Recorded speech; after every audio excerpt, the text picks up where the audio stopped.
everyone? I don't want to be like, ignore how I look, whatever.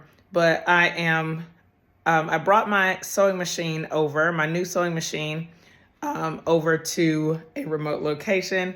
And I just decided to have like a little mini quilt retreat. And I brought, well, let me show the machine. Here's the sewing machine. Wait, where is it? All right, so that's my new sewing machine that I brought over. And it does not have, I didn't bring my pressure foot so that I could practice push button sewing, which I did, and it was so cool. And I brought my 7s and 9s blocks. So if you've been following the channel, there's this bag, and it had all of these 2.5-inch squares in it, red, white, and green, variations of those colors.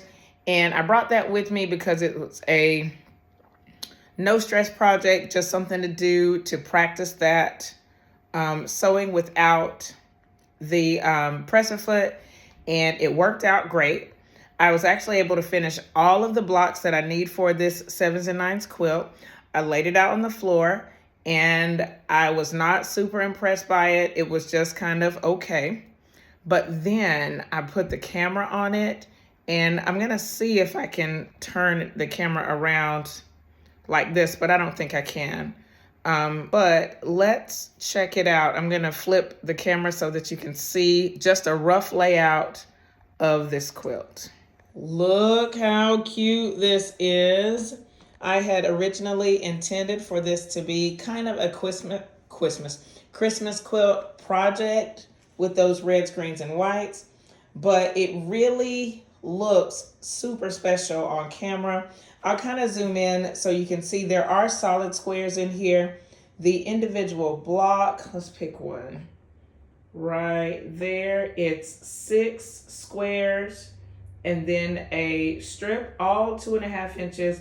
But these blocks, you can see they have not been squared up.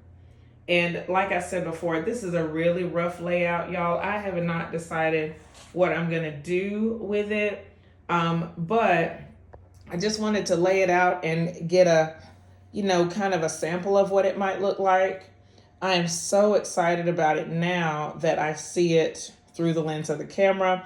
I probably was too close to it when I first laid it out. But yeah, I am really interested to see what this little quilt will look like put together. I'm estimating it would be without borders, estimating 6 times 7, 42 by 54-ish. So if I wanted to use it myself, I would add some borders to it. But I just wanted to show you, this is all scraps. Nothing was purchased for this, and it greatly diminished my my 2.5-inch squares in red, green, and neutral. I do still have these strips. These are leftover fat quarters and stuff that I was not going to use, that I've cut down into 2.5-inch strips. And I was sort of thinking about making it a binding for this quilt. So I'm going to leave it for right now. Not going to touch it. But wow, look how cute. Can't wait to see what else comes of this project.